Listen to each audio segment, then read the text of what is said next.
الحمدللہ وحدہ والصلاة والسلام علی من لا نبی بعدہ اما بعد فاعوذ باللہ من الشیطان الرجیم بسم اللہ الرحمن الرحیم۔ درود پاک پڑھیے۔ الصلاۃ والسلام علیکہ یا سیدی یا رسول اللہ وعلی آلکہ واصحابکہ یا سیدی یا حبیب اللہ۔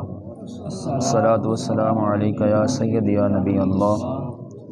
وعلی آلکہ واصحابکہ یا سیدی یا رحمۃ للعالمین۔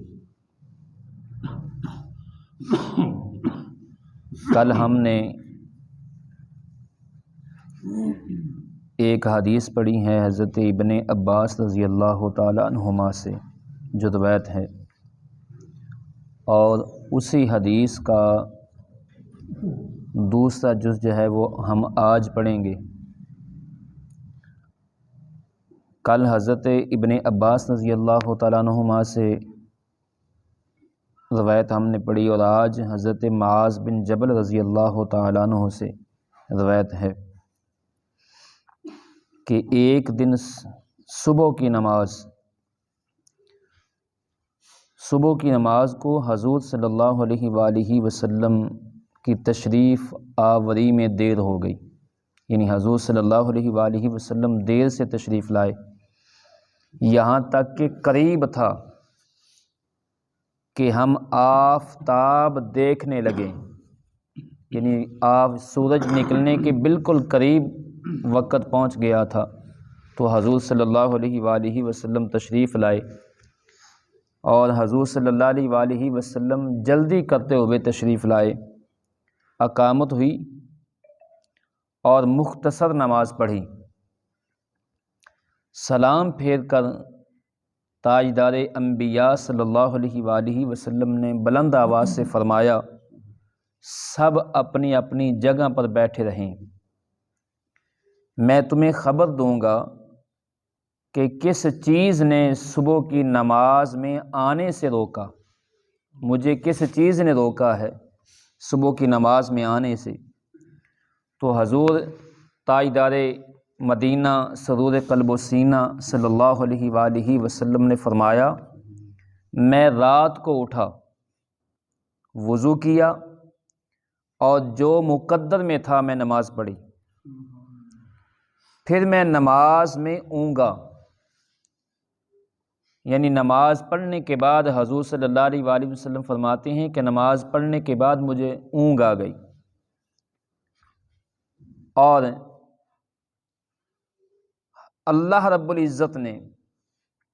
اپنی شایان شان اپنا دست قدرت میرے کندھوں پر رکھا، جس کی ٹھنڈک میں نے اپنے سینے میں پائی۔ تو فرماتے ہیں کہ مجھ پر ہر چیز روشن ہو گئی، زمین و آسمان کے اندر ہر چیز مجھ پر روشن ہو گئی، پردے اٹھ گئے، میں نے ہر چیز کو دیکھا اور پہچان لیا۔ اور اس روایت میں یہ بھی الفاظ ہیں، اللہ رب العزت نے فرمایا کفارات کیا ہیں، تو حضور صلی اللہ علیہ وآلہ وسلم فرماتے ہیں کہ میں نے عرض کی، جماعت کی طرف چلنا اور مسجدوں میں نمازوں کے بعد بیٹھنا، اور سختیوں کے وقت کامل وضو کرنا، اور اس کے آخر میں حضور صلی اللہ علیہ وآلہ وسلم نے صحابہ سے فرمایا، یہ حق ہے، اسے پڑھو اور اس سے سیکھو۔ اور یہی حدیث جو ہے وہ امام بخاری نے اپنی بخاری کے اندر بھی روایت کی ہے، اسی حدیث کو امام مسلم نے بھی روایت کیا ہے۔ اس حدیث سے چند باتیں معلوم ہوئیں، چند چیزیں واضح ہو گئیں۔ ایک تو یہ کہ صحابہ اکرام رضوان اللہ علیہم اجمعین نہ نماز کے لیے حضور صلی اللہ علیہ وآلہ وسلم کو جگاتے تھے، اور نہ ہی حضور صلی اللہ علیہ وآلہ وسلم کے بغیر نماز پڑھتے تھے۔ وہ کہتے تھے کہ ان کے ساتھ کی قضا ان کے بغیر ادا سے افضل ہے۔ یعنی حضور صلی اللہ علیہ وآلہ وسلم کے ساتھ جو ہم نے قضا نماز پڑھی، حضور صلی اللہ علیہ وآلہ وسلم کے بغیر ہم ادا بھی پڑھ لیں تو وہ حضور صلی اللہ علیہ وآلہ وسلم کے ساتھ جو قضا پڑھی گئی ہے وہ ادا سے افضل ہے۔ صحابہ کا عقیدہ یہ ہے، اور وہ یہ بھی جانتے تھے کہ حضور صلی اللہ علیہ وآلہ وسلم کا سونا رب کی طرف سے ہے، جیسے کہ رسول اللہ صلی اللہ علیہ وآلہ وسلم نے فرمایا میری آنکھیں سوتی ہیں دل جاگتا ہے، اور حضور صلی اللہ علیہ وآلہ وسلم کی خواب اللہ تعالیٰ کی وحی ہے، اور نماز کے وقت بیدار نہ ہونے میں اللہ رب العزت کی لاکھوں حکمتیں موجود ہیں۔ حضور صلی اللہ علیہ وآلہ وسلم کا نماز کے وقت بیدار نہ ہونا، اس میں بہت ساری حکمتیں ہیں۔ آپ کی نیند تمام عالم کی بیداریوں سے کروڑوں گنا افضل ہے، پوری کائنات کے جاگنے سے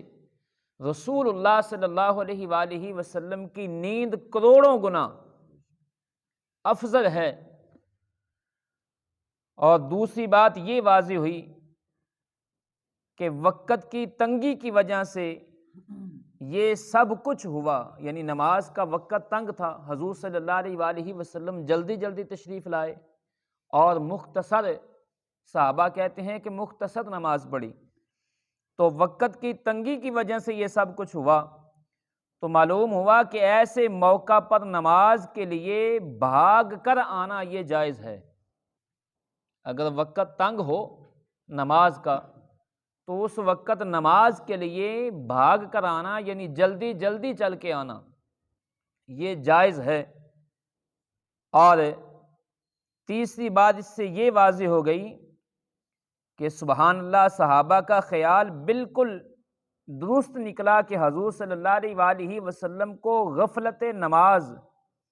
یعنی آقا کریم صلی اللہ علیہ وآلہ وسلم کو غفلت نماز سے نہیں روکتی، بلکہ حضور صلی اللہ علیہ وآلہ وسلم تو اللہ رب العزت کی بارگاہ میں متوجہ تھے۔ انبیاء کو غفلت نماز سے نہیں روکتی، بلکہ رسول اللہ صلی اللہ علیہ وآلہ وسلم تو اپنے رب کے دیدار کے اندر متوجہ تھے، مستغرق تھے۔ اور آپ کہتے ہیں کہ ہم نماز تہجد ختم کر کے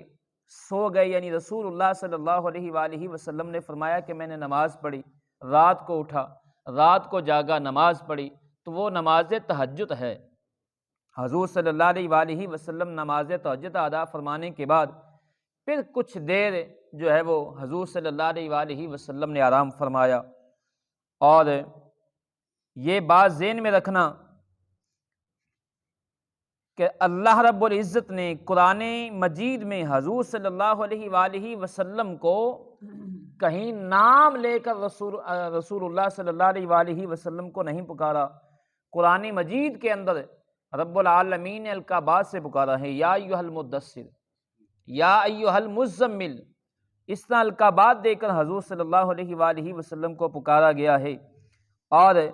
یہاں جو ہے حضور صلی اللہ علیہ وآلہ وسلم کا نام لے کر اللہ رب العزت نے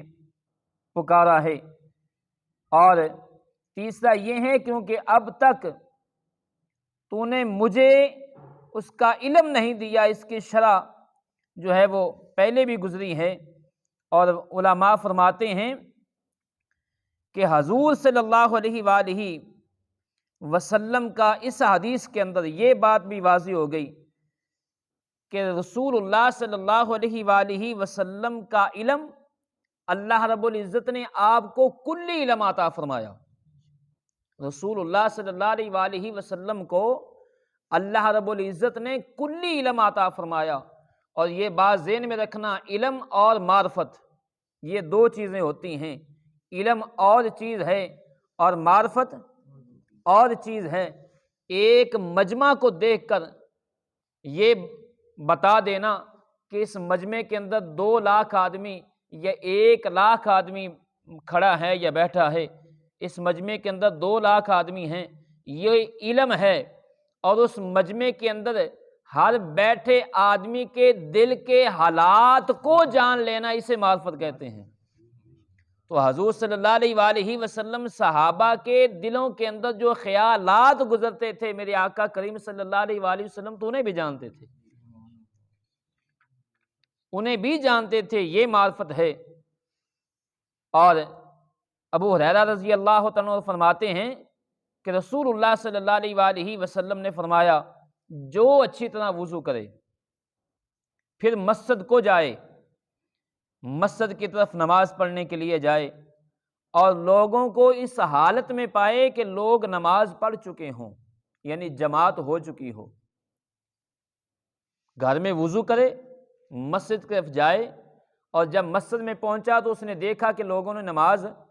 پڑھ لی ہے، جماعت ہو چکی ہے، تو حضور صلی اللہ علیہ وآلہ وسلم نے فرمایا اللہ تعالیٰ اسے بھی اتنا ہی ثواب عطا فرمائے گا جتنا جماعت کے ساتھ نماز پڑھنے والوں کو ثواب ملا، اور ان کے ثواب کے اندر کوئی کمی نہ آئے گی۔ اور یہ اس لیے کہ اس نے کوشش کی، وقت کے اندر مغالطہ لگا، وقت کے اندر غلط فہمی کی وجہ سے وہ کہ جو ہے نا وہ لیٹ ہو گیا اور دیر سے پہنچا۔ اگر کوئی آدمی جان بوجھ کر غفلت کی وجہ سے دیر سے آئے، اسے یہ ثواب نہیں ملے گا، یہ ثواب اسے ملے گا کہ کوئی کوشش کرے اور وقت کے اندر اسے مغالطہ ہو جائے، تو وقت کے مغالطے کی وجہ سے وہ دیر سے پہنچے، یا کسی شرعی مجبوری کی وجہ سے وہ دیر سے پہنچے اور جماعت ہو چکی ہو، تو حضور صلی اللہ علیہ وآلہ وسلم نے فرمایا اللہ تعالیٰ اسے بھی اتنا ہی ثواب عطا فرمائے گا جتنا جماعت کے ساتھ نماز پڑھنے والوں کو ملا ہے۔ اور یہ اللہ تعالیٰ کی خصوصی رحمت ہے، اللہ تعالیٰ جسے چاہے اس سے زیادہ بھی عطا فرما دے۔ اور صحابہ کرام رضوان اللہ علیہم اجمعین تو جماعت فوت ہو جانے پر افسوس کیا کرتے تھے، غم کیا کرتے تھے۔ تو کسی مومن کا جماعت کے فوت ہونے پر جو افسوس ہوتا ہے، وہ غم ہوتا ہے مومن کو، اللہ رب العزت اس افسوس کی وجہ سے اسے جو ہے ثواب زیادہ بھی عطا فرماتا ہے۔ اور ابی بن کعب رضی اللہ تعالیٰ عنہ آپ فرماتے ہیں کہ ایک دن صبح کی نماز پڑھ کر رسول اللہ صلی اللہ علیہ وآلہ وسلم نے ارشاد فرمایا آیا فلاں حاضر ہے؟ لوگوں نے عرض کی یا رسول اللہ صلی اللہ علیہ وآلہ وسلم نہیں۔ پھر فرمایا کیا فلاں حاضر ہے؟ صحابہ نے پھر عرض کی یا رسول اللہ صلی اللہ علیہ وآلہ وسلم وہ بھی نہیں ہے۔ حضور صلی اللہ علیہ وآلہ وسلم نے پھر فرمایا کیا فلاں حاضر ہے؟ تو لوگوں نے عرض کی یا رسول اللہ صلی اللہ علیہ وآلہ وسلم وہ بھی نہیں ہے۔ تو نبی پاک صلی اللہ علیہ وآلہ وسلم نے فرمایا یہ دونوں نمازیں، عشاء اور فجر کی نماز، حضور صلی اللہ علیہ وآلہ وسلم نے فرمایا یہ دونوں نمازیں منافقین پر بھاری ہیں۔ کن پر؟ منافقین پر بھاری ہیں، گراں ہیں۔ اگر جانتے، اگر وہ جان لیتے کہ ان نمازوں کے اندر ثواب کتنا ہے، عشاء کی نماز اور فجر کی نماز میں اگر وہ جان لیتے کہ کتنا ثواب ہے، تو گھٹنوں کے بل بھی آتے مسجد کی طرف، گھسڑتے ہوئے گھٹنوں کے بل آتے۔ اور حضور صلی اللہ علیہ وآلہ وسلم نے فرمایا بے شک پہلی صف فرشتوں کی مثل ہے، جماعت کی پہلی صف فرشتوں کی مثل ہے، اور اگر تم جانتے کہ اس کی فضیلت کیا ہے تو پہلی صف کی طرف تم سبقت کرتے، یعنی جلدی کرتے کہ مجھے پہلی صف میں جگہ مل جائے، مجھے پہلی صف میں جگہ مل جائے، سبقت کرتے۔ فرمایا مرد کی ایک مرد کے ساتھ نماز بنسبت تنہا کے زیادہ پاکیزہ ہے۔ اگر کوئی آدمی تنہا پڑھتا ہے اور دوسرا آدمی ایک آدمی کے ساتھ جماعت کے ساتھ کھڑا ہو جاتا ہے، یعنی بڑے لوگ نہیں، زیادہ لوگ نہیں ہیں، ایک آدمی ملا اور ایک آدمی کے ساتھ اس نے جماعت کے ساتھ نماز پڑھی، تو حضور صلی اللہ علیہ وآلہ وسلم نے فرمایا تنہا نماز پڑھنے سے وہ ایک آدمی کے ساتھ جماعت کے ساتھ نماز پڑھنا افضل ہے، اور جس نے دو آدمیوں کے ساتھ نماز پڑھی وہ ایک کے ساتھ نماز پڑھنے سے زیادہ افضل ہے۔ تو اس حدیث سے پتہ چلا کہ جماعت میں جتنے لوگ زیادہ ہوں گے، جماعت جتنی بڑی ہوگی، جتنی لوگوں کی نمازیوں کی تعداد زیادہ ہوگی، اللہ رب العزت ثواب میں اس قدر اضافہ فرما دیتا ہے، ثواب بھی اتنا ہی زیادہ ہوتا ہے۔ اس لیے ہمیں چاہیے کہ ہماری یہ کوشش ہونی چاہیے کہ ہم ہر نماز جو ہے وہ جماعت کے ساتھ ادا کریں، ہر نماز جماعت سے پڑھیں، اور جماعت کے ساتھ ایک تو ثواب زیادہ ہوتا ہے۔ حضور صلی اللہ علیہ وآلہ وسلم نے فرمایا تنہا پڑھنے سے جو جماعت کے ساتھ نماز پڑھتا ہے 27 گنا زیادہ ثواب ملتا ہے، اور اللہ رب العزت اپنی رحمت سے چاہے تو اس سے بھی زیادہ کر دے، اس سے بھی زیادہ کر دے۔ اور دوسری بات یہ ہے کہ جماعت کے ساتھ نماز پڑھنے سے ایک دوسرے کے اندر محبت پیدا ہوتی ہے۔ جب نمازی نماز کے بعد ایک دوسرے سے ملتے ہیں تو آپس میں اتفاق اور محبت بڑھتی ہے۔ اور تیسرا فائدہ یہ ہے کہ اگر آپ تنہا نماز پڑھ رہے ہیں تو نماز تنہا پڑھنے سے آپ کے اعمال کی کمی کی وجہ سے، غفلت کی وجہ سے اس نماز کے ثواب میں کمی آئے گی، اور جماعت سے اگر آپ نماز پڑھ رہے ہیں تو آپ کو کیا پتا کہ اس جماعت کے اندر کوئی اللہ کا متقی آدمی بھی کھڑا ہو، کوئی متقی کھڑا ہو جس کی برکت کی وجہ سے اللہ رب العزت سب کی نماز کو قبول فرما لے۔ اللہ رب العزت کی بارگاہ میں دعا ہے اللہ تعالیٰ مجھے اور آپ سب احباب کو عمل کرنے کی توفیق عطا فرمائے، آمین۔ وما علیہ الا البلاغ المبین۔